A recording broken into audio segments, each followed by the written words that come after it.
The star classes में आपका स्वागत। आइए आज हम लोग क्लास 10th के मैथ के एक महत्वपूर्ण प्रश्न को हल करते हैं। यह प्रश्न है प्रश्नावली 5.3 से। यह प्रश्नावली 5.3 का 3 नंबर का 6 नंबर का सवाल है। 3 नंबर का पॉइंट नंबर 6 इनका ये सवाल है। ये सवाल यहाँ पे दिया हुआ है, इनको आज हम लोग हल करने वाले हैं। इसमें देख लीजिए ए का मान दिया हुआ है, डी का भी मान दिया हुआ है और एस एन का भी मान दिया हुआ है। हम लोग को एन और ए एन ज्ञात करना है। और इसमें जो हम लोग बनाते थे, हम लोग जो सवाल बनाते थे उसके लिए सबसे पहले लिखते हैं ज्ञात करना है। सबसे पहले हम लोग हल करने के लिए क्या लिखते हैं? ज्ञात करना है। क्या क्या ज्ञात करना है ये हर हमेशा दिमाग में रहना चाहिए। तो ज्ञात करना है एन का मान, तो इनको लिखते हैं हम लोग सबसे ऊपर में एन बराबर वाट, और ए एन ज्ञात करना है ए एन बराबर वाट। ये 2 पॉइंट हम लोग को ज्ञात करना पड़ेगा, ये निकालना है। उनके बाद क्या करेंगे, जो दिया हुआ है उनको लिख लेते हैं। तो दिया हुआ है ये ऊपर में ही यहाँ पे, तो लिखेंगे दिया गया है, दिया गया है। तो क्या क्या दिया गया है? ए का मान दिया गया है और डी का भी मान दिया गया है। इनके अलावा एस एन का मान, एस एन का मान कितना है? 90। ये सभी चीजें पहले से सवाल में है। अब हम लोग चलेंगे प्रश्नानुसार। अब प्रश्नानुसार, अब बोलिए प्रश्नानुसार क्या क्या हल करना पड़ेगा। अब प्रश्नानुसार यहाँ पे हम लोग एक फॉर्मूला यूज करेंगे। फॉर्मूला क्या यूज करेंगे? यहाँ पर ए और डी का मान दिया हुआ है, एस एन भी दिया हुआ है। एस एन का एक फॉर्मूला यूज करेंगे। एस एन के फॉर्मूले से हम लोग एन का मान निकालेंगे और उस एन के मान से फिर ए एन का मान निकालेंगे। तो हम लोग इधर हल कर लेते हैं। यहाँ पर एस एन बराबर कितना, क्योंकि एस एन दिया हुआ कितना 90, एस एन बराबर कितना लिखना पड़ेगा? 90। ये हम लोग लिख लेते हैं। एस एन की जगह इनका formula n/2 into 2a plus कितना n-1 इंटू डी, इस टाइप से रहेगा। बराबर कितना आ जाएगा? 90। n की जगह पर n तो निकालना है, हम लोग को ज्ञात करना है। और 2 गुना a का मान देख लीजिए कितना दिया हुआ है। a का मान कितना है? ये है 2। a का मान हो जाएगा 2 और प्लस n निकालना है और d का मान देख लीजिए कितना, तो d का मान यहाँ पे 8 दिया हुआ है। इनको लिख लेते हैं 8 बराबर इधर 90।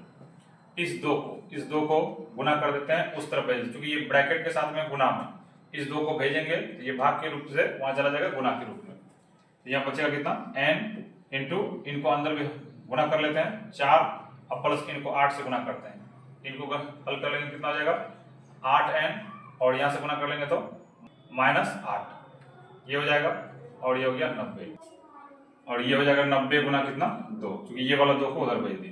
अब ये ब्रैकेट के अंदर हल कर लेते हैं। n इंटू, इनको संख्या के साथ घूम माइनस कर देते हैं तो कितना हो जाएगा 8n, और माइनस ये हो जाएगा कितना -4n, बराबर हो जाएगा 90 गुना 2 यानी 180। अब इनको भी हल करेंगे तो ये हो जाएगा 8n स्क्वायर, माइनस यहाँ हो जाएगा कितना 4n, बराबर हो जाएगा 180। इस 180 को भी उठा के इस तरफ ला लेते हैं। कितना हो जाएगा 8n स्क्वायर, ये -4n और फिर -180 बराबर 0। अब इन तीनों में से 4 कॉमन निकल रहा है, तो 4 निकाल लेते हैं।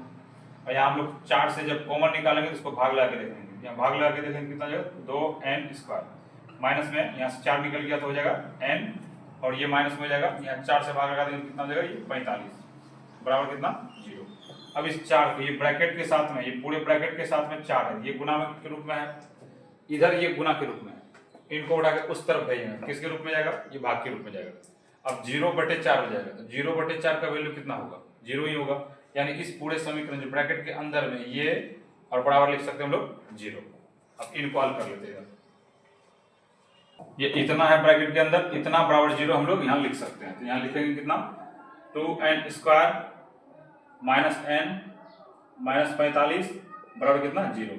अब इसको गुणनखंड विधि से हल करें, क्योंकि इसको हल करने की अलग अलग विधियां हैं, हम लोग गुणनखंड विधि अपना रहे हैं। इनको आगे वाले से क्या करेंगे, पीछे गुना कर देंगे, हो जाएगा कितना 90। अब 90 को तोड़ के हम लोग लिख सकते हैं कितना 9 गुना 10, ऐसे कर सकते हैं, 90 आ जाएगा। वैसे प्रोसेस के साथ अच्छे तरीके से आप लोग हल कर सकते हैं। और यहाँ हम लोग थोड़ा शॉर्टकट कर रहे हैं, ये हो जाएगा 9 गुना 90। अब -10 करेंगे और +9 कर देंगे, यानी 9 में से 10 अगर माइनस करते हैं तो कितना हो जाता है -1। हम लोग को ये बीच वाला लाना है, ये बीच वाला -1 लाना है। तो यहाँ हम लोग क्या करेंगे, लिखना पड़ेगा यहाँ पे 2n स्क्वायर, उनके कितना +9n फिर 10n फिर माइनस ये 45 बराबर कितना 0। अब इन दोनों से कॉमन निकालेंगे, इन दोनों से क्या निकल सकता है, इन दोनों से अगर हम लोग निकालेंगे कितना जाएगा n, और यहाँ बचेगा कितना 2n, और यहाँ से क्या बचेगा, केवल यहाँ से बचेगा +9, और इन दोनों से क्या निकालेंगे तो माइनस में, ये माइनस में आ जाएगा 5। अब 5 से इसको भाग लगा के चेक कीजिए, हो जाएगा 2n, और यहाँ से हो जाएगा प्लस में कितना 9 बराबर 0। कितना बचेगा, इन दोनों से भी कॉमन निकल जाएगा, यहाँ पे दोनों से कॉमन निकालेंगे कितना होगा 2n + 9 इतना, और यहाँ बचेगा n, और यहाँ बचेगा -5, ये बच जाएगा बराबर कितना 0। अब यहाँ पर इनको रखेंगे, इसको भेज देते हैं 0 के रूप में, उधर बटे के रूप में, 0 के साथ बटे के रूप में। तो क्योंकि ये ब्रैकेट के साथ गुना में है, ये भी गुना में है, इनको अगर भेजेंगे तो जाएगा बटे के रूप में, इधर 0 हो जाएगा, और इतना बराबर हो गया 0। तो 2n + 9 बराबर 0। अगर इसको रखेंगे और इसी को भेज देते हैं तो भी हो जाएगा कितना n - 5 बराबर 0। तो इनको अगर यहाँ से n केवल निकालना चाहेंगे, केवल n निकालना चाहेंगे तो 9 को उठा के उधर भेजेंगे तो माइनस में, और ये 2 को भेज देंगे बटे में, तो 9/2 ये माइनस में आ गया, -9/2 n का मान। और यहाँ से अगर करेंगे तो कितना होगा n बराबर 5, और यहाँ से आ जाएगा ये प्लस में। तो हम लोग माइनस वाला सवाल ज्यादातर जगह पे -0 के रूप में नहीं यूज करते हैं, और ये प्लस वाला हम लोग यूज करते हैं। तो इनको हम लोग ले लेंगे कि n का मान कितना 5 हो गया, यानी n का मान 5 है तो 5 पद हैं। क्योंकि ये माइनस में आ रहा है तो 4.5, इसको हल करेंगे 4.5 हो जाएगा, यानी 4.5। ये 4.5 माइनस में पद नहीं होगा, पद हमेशा प्लस में होता है। तो इस कारण से हम लोग क्या करेंगे, n के मान को धनात्मक लेंगे। यानी इस पूरे एपी में कितने पद हैं, तो कुल मिलाकर के 5 पद हैं। इस एपी में कितने पद हैं, 5 पद हैं। हम लोग को पहला सवाल यहाँ पे कहा गया था n का मान ज्ञात करें, तो n का मान हम लोग ला लिए कितना 5। अब दूसरा निकालेंगे यहाँ से an का मान, an यानी n की जगह पर, यहाँ n की जगह पर 5 रखेंगे, तो a5 का मान हम लोग ज्ञात करेंगे। तो इनको भी हल कर लेते हैं। अब an बराबर, an के लिए फॉर्मूला क्या होता है, a + n - 1 × d, ये फॉर्मूला आता है। an हम लोग को ज्ञात करना है, तो an निकालने के लिए क्या करेंगे, a का मान कितना दिया हुआ था 2, ठीक है, और n का मान कितना है, तो अभी 5 निकाले हुए हैं, और d का मान दिया हुआ था 8, यानी ये हो जाएगा 2 प्लस, इनको हल कर लेते हैं तो कितना 4 और गुना कितना, ये हो जाएगा 8।